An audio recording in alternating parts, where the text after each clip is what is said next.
Ce couple d'apparence ordinaire est bien plus mystérieux que ce qu'on pense. Entre meurtre, trafic de drogue et enquête pleine de rebondissements, vous n'aurez jamais imaginé un scénario aussi improbable. Revenons ensemble sur l'histoire des DiPolito. Michael DiPolito habite à Boynton Beach. C'est un homme des plus ordinaires qui adore sortir, prendre soin de lui, mais aussi séduire.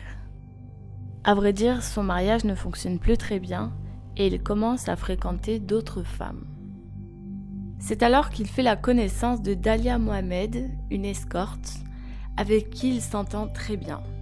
Leur relation est comparable à un coup de foudre, c'est très fusionnel, ils s'entendent sur tous les plans, ils envisagent rapidement de se marier ensemble. La famille de Dalia est plutôt réticente à leur union parce qu'elle connaît les antécédents criminels de Michael et elle sait qu'il a toujours eu des fréquentations douteuses. C'est vrai qu'il a été impliqué dans des histoires de drogue et de trafic, mais Dalia les rassure, elle le connaît très bien. Michael n'a plus les mêmes fréquentations douteuses qu'auparavant, il lui a dit qu'il veut prendre un nouveau départ avec elle et elle lui fait confiance. Près d'un mois après leur mariage, un policier vient toquer à la porte de chez eux. Michael ouvre et l'agent lui demande d'entrer pour pouvoir fouiller sa maison. Le policier cherche si Michael ne cache pas de la drogue chez lui. Il ne trouve rien, donc il part. Une autre fois, alors qu'il sort en voiture pour aller faire des courses, il se fait arrêter par des agents de police qui ont reçu un appel anonyme signalant sa plaque d'immatriculation. Vu qu'il n'a rien à cacher, il coopère et une nouvelle fois, la police ne trouve rien, donc elle le laisse partir. Le temps passe et le couple continue de recevoir des visites surprises de policiers qui viennent chez eux sur indication d'appel anonyme. Dalia et Michael commencent à réfléchir. Il y a quelqu'un dehors qui leur en veut et qui veut les faire tomber. Ce qu'ils ignorent, c'est jusqu'où cette personne est prête à aller pour leur ruiner la vie. Le 5 août 2009, Dalia se prépare, embrasse son mari et se rend à la salle de sport. Là-bas, elle reçoit un appel de la police. Elle doit venir immédiatement. I'm the one that called you. Thank you for coming. I'm sorry to call you. Listen, we had a report of a disturbance at your house, and there were shots fired.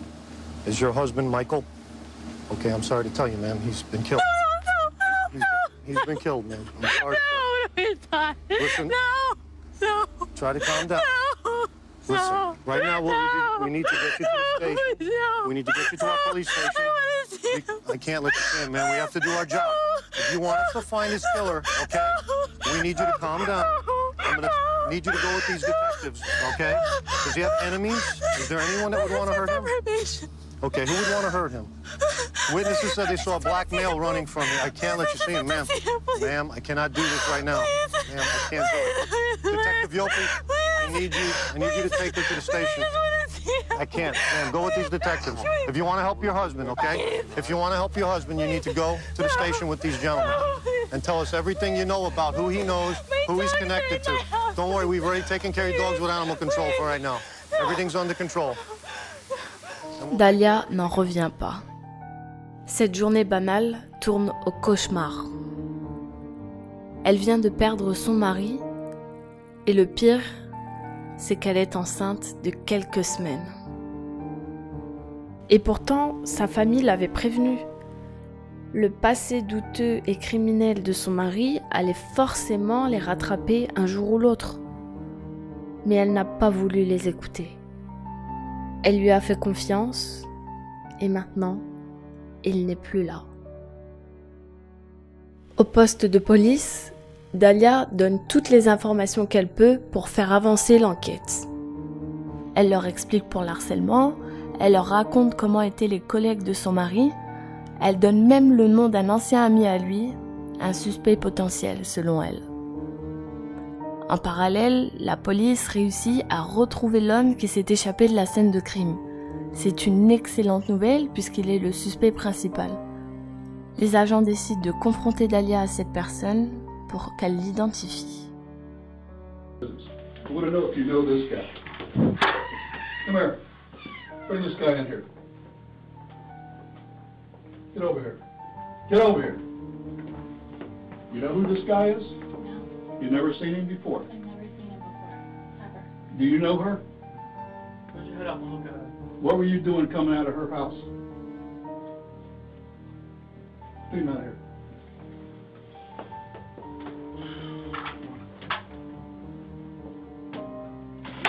À ce moment, Dahlia ne comprend plus rien. Tout s'enchaîne pour elle. Son mari a été assassiné il y a quelques heures. L'homme qu'elle vient de voir est sûrement le tueur. Mais elle ne s'attend pas du tout à ce que va lui dire le policier. Et vous non plus d'ailleurs.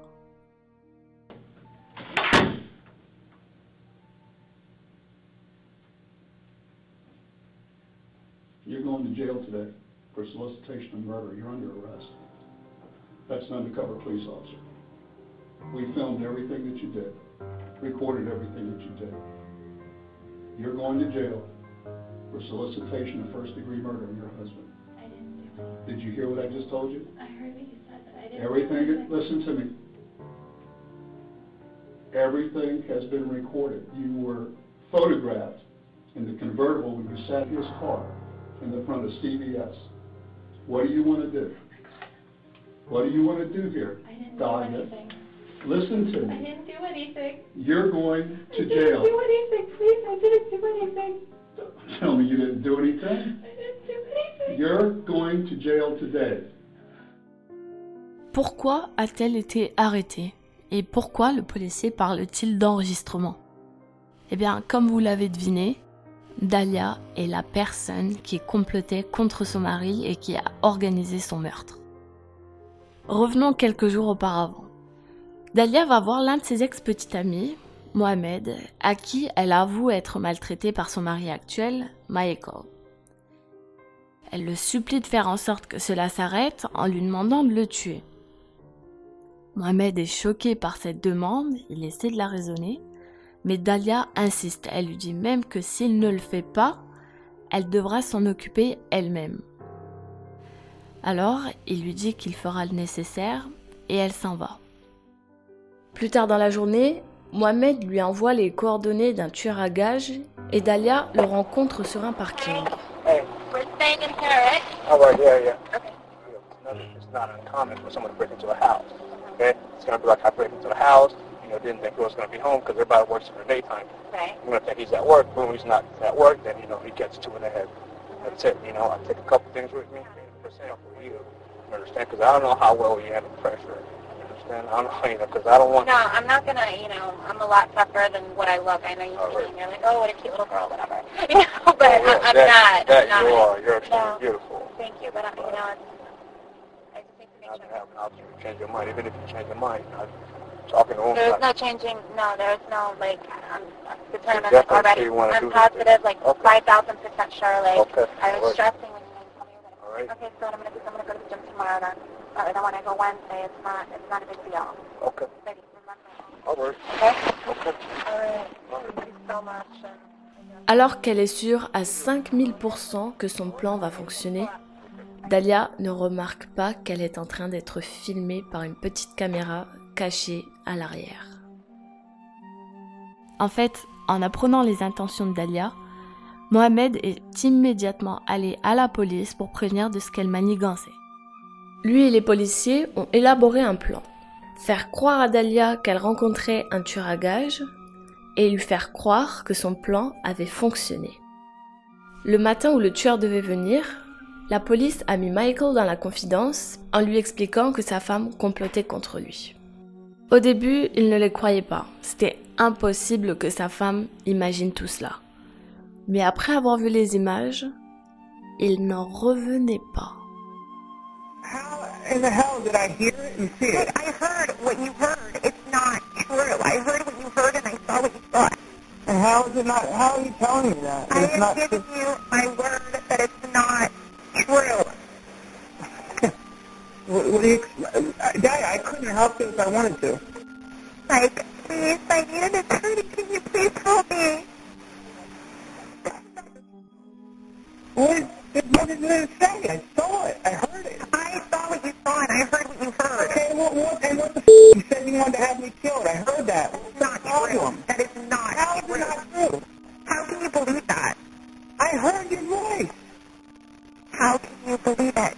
That isn't the point. I heard you say it. It's not. I heard what you heard, and it's not. What did I hear then? Même dans une situation pareille, Dahlia essaie de semer le doute dans l'esprit de son mari. Ce n'est pas la première fois qu'elle le manipule. Peu de temps après leur mariage, elle avait convaincu Michael de mettre leur maison à son nom uniquement à elle. Et écoutez ce qu'elle en dit. You know what I'll do? You know what I'll do for you? Seriously? What? You sign my house back over to me. I'll help you, Mom, immensely. I'll have the papers sent over to you somehow. You'll sign them over to me, and then I will help your mother. Okay? I'm not signing anything. I know you wouldn't sign anything. I knew that wasn't going to happen, so I can't help you. Suite à cela, Dahlia appelle sa mère à qui elle confie ses peurs. All right? I'm going to say, where are you? You in Gun Club? Yes, I'm here in the gun club, and I heard Blake is at the house. I want him out of my house. Okay, well, right now we're going to need to have a lawyer first, It's my okay? house. The title's in my name. All right, okay, don't worry about that right now. Right now we need to find out what is going on. Where did it happen? Dahlia a passé 20 mois en prison avant d'être jugée, et la version qu'elle utilise pour se défendre est plutôt étrange. Ses avocats mettent en avant le fait que Michael et Dahlia adorent la télé-réalité, et selon eux, le couple aurait pensé tout ce plan à deux afin de se faire repérer et d'être casté pour une émission. Lors des procès, Michael a nié ses accusations, et le jury a rendu son verdict 1 mois plus tard et a condamné Dahlia coupable. Néanmoins, à peine quelques semaines après, le juge a rejeté ce verdict du jury car l'un des jurés avait reçu des informations fausses sur Dahlia. Le juge a alors prononcé l'assignation à résidence en attendant le prochain procès. Celui-ci a eu lieu 6 ans après, en 2016. Cette fois, sa défense la place en tant que victime d'un complot organisé par la police. Selon la version de Dahlia, Mohamed et la police l'avaient contrainte et menacée d'agir de la sorte. Quand on lui demande pourquoi avoir changé de version et pourquoi ne pas avoir expliqué cela lorsqu'elle avait été arrêtée la première fois, elle dit qu'elle était sous le choc et qu'elle ne pouvait pas parler et avouer la vérité. En juillet 2017, Dahlia est condamnée à 16 ans d'emprisonnement et depuis, elle a fait plusieurs appels du verdict qui ont tous été rejetés. C'était l'histoire des Dipolito, j'espère vous l'avoir fait découvrir. Si vous avez aimé, n'hésitez pas à vous abonner et on se dit à la prochaine histoire. Ciao!